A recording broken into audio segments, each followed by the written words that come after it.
News voice, जो हर खबर से आपको कराए रूबरू। रेवाड़ी जिला के गांव लिसाना में 4 दिन पहले खेत में पशु चारा लेने गई एक महिला पर उसकी जेठानी व जेठ ने तेजधार हथियार से हमला कर उसे बुरी तरह घायल कर दिया। घायल महिला को इलाज के लिए रेवाड़ी के ट्रॉमा सेंटर में भर्ती कराया गया है। अस्पताल में उपचाराधीन महिला चिल्लाकर पुलिस प्रशासन से न्याय की गुहार लगा रही है, लेकिन डॉक्टर जहां इसे नॉर्मल चोट बता रहे हैं, तो वहीं पुलिस ने अभी तक आरोपियों के खिलाफ एफआईआर दर्ज करना तो दूर, ट्रॉमा सेंटर पहुंच उसका हाल तक जानने की जहमत नहीं उठाई है। यह हम नहीं कह रहे, बल्कि यह कहना है अस्पताल में उपचाराधीन घायल महिला का। पीड़िता की माने तो गत 29 दिसंबर को वह खेत में पशु चारा लेने गई थी। रास्ते में उसके जेठ और जेठानी ने उस पर तेजधार हथियार से हमला कर दिया, जिससे वह बुरी तरह घायल हो गई। बहरहाल उसकी हालत बेहद गंभीर है, जिसके चलते वह पिछले 4 दिनों से अस्पताल में भर्ती है। वहीं परिजन भी इस मामले को लेकर जहां एक से दूसरे विभाग के चक्कर काटने को मजबूर हैं, तो वहीं वे पुलिस और डॉक्टर की कार्यशैली पर भी सवाल उठा रहे हैं। उनकी मांग है कि पुलिस इस मामले में दोषियों के खिलाफ कार्रवाई करते हुए उन्हें न्याय दिलाए। इसे लेकर जब सदर थाना प्रभारी से बात की गई, तो उन्होंने कैमरे पर बोलने से इनकार करते हुए कहा कि इस मामले में अभी डॉक्टरी रिपोर्ट का इंतजार बाकी है। रिपोर्ट आने के बाद जो भी दोषी होगा उसके खिलाफ कार्रवाई की जाएगी। रेवाड़ी से न्यूज वॉइस के लिए संजय कौशिक के साथ राजकुमार की रिपोर्ट। मैं देशवासियों को, प्रदेशवासियों को नववर्ष की 26 जनवरी की और मकर संक्रांति की बहुत बहुत बधाई देता हूं और ईश्वर से प्रार्थना करता हूं कि ये आने वाला साल सभी के लिए मंगलमय हो, स्वास्थ्यवर्धक हो, समृद्धशाली हो। और जिस तरह से हमारा प्रदेश कोविड की वजह से पिछले 2 साल से प्रगति नहीं कर पाया, थोड़ा ढीला विकास हुआ है और वो विकास अच्छी तरह चले।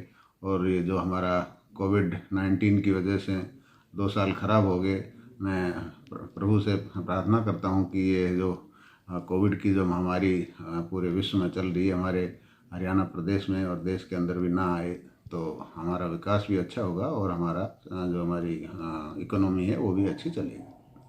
मेरी पत्नी खेत में हरा चारा लेने के लिए गई थी, तो उस पे रास्ते में पूनम पत्नी जगत और जगत दोनों वहाँ पे रास्ते में उनका खेत पड़ता है, वहाँ पे उन्होंने मेरी पत्नी पर कुछ चाकू से मतलब हमला कर दिया सर 29 तारीख को हुई थी सर। ये 29 तारीख के बाद यहाँ कुछ कार्रवाई तो हुई नहीं अभी तक। यहाँ भी नॉर्मल रिपोर्ट बना रहे डॉक्टर भी, वहाँ चाकू वगैरह तो दिखाया नहीं रखा इन्होंने भी, हल्का वैसा।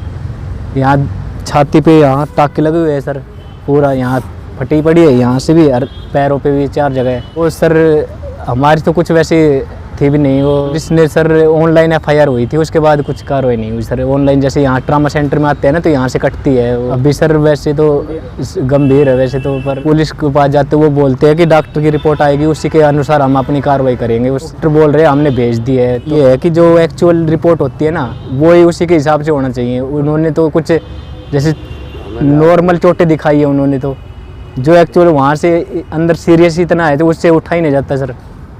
मेरी भाभी है नीता जी, वो जी हरा चारा लाने के लिए खेत में गई हुई थी। उस जी उसकी पत्नी पूनम, ये पहले ही हथियार लेके सिरसू में लुके हुए थे योजनाबद्ध तरीके से। जी जैसे ही मेरी पत्नी उनके डोले पर को पार करने लगी, पीछे से जगत ने तो हाथ पकड़ लिए और जी पूनम ने यहाँ से काट दिया। कोई सा पैर निकले था, जहाँ से काटती गई वहीं का कपड़ा वहीं पड़ता गया, यहाँ से काट दिया। ओड़ा पैर 2 बगल से यहीं 4 जगह मेरी भाभी को टाँके लगे हुए हैं। उनकी इतनी सीरियस हालत है कि वो हल भी नहीं सकती। यहाँ भी जी कोई हम 4 दिन से घूम रहे हैं, आज 4था दिन हो गया हम घूम रहे हैं कि भाई क्या रिपोर्ट में आई, वो उसके उनके प्रति है ना कोई ये गुमराह करते हैं। ये कहते हैं कि प्रशासन के पास जाते हैं तो कहते हैं हमारे पास रिपोर्ट नहीं आई है।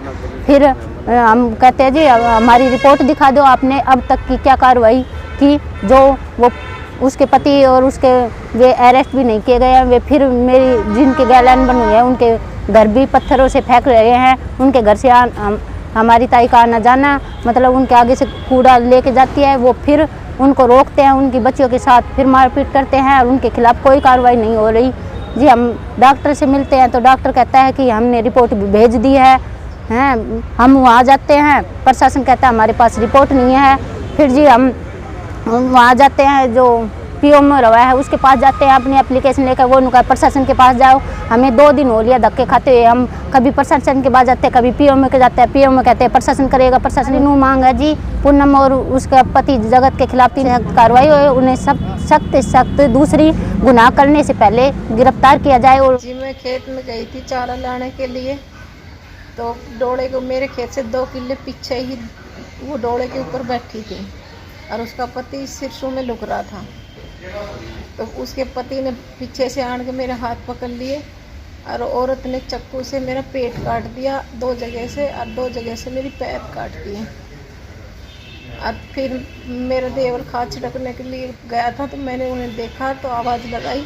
मेरे देवर और दोरानी मुझे वहाँ से उठा के लाए। हमारे पड़ोसी मतलब परिवार में है 3 भाई, मेरे ससुराल है 3 भाई वे है, परिवार में से ही है। मतलब हमने यहाँ आके कार्रवाई करी तो अभी तक पुलिस आई नहीं है सर, मेरे पास कोई पुलिस नहीं आई है जी, कोई कार्रवाई नहीं हो रही है। मैं ये चाहती हूँ कि ऐसे दोषियों को सख्त से सख्त सज़ा मिलनी चाहिए, वरना कल किसी और का भी काम करेंगे। मैं देशवासियों को, प्रदेशवासियों को नववर्ष की 26 जनवरी की और मकर संक्रांति की बहुत बहुत बधाई देता हूं, और ईश्वर से प्रार्थना करता हूं कि ये आने वाला साल सभी के लिए मंगलमय हो, स्वास्थ्यवर्धक हो, समृद्धशाली हो। और जिस तरह से हमारा प्रदेश कोविड की वजह से पिछले 2 साल से प्रगति नहीं कर पाया, थोड़ा ढीला विकास हुआ है, और वो विकास अच्छी तरह चले।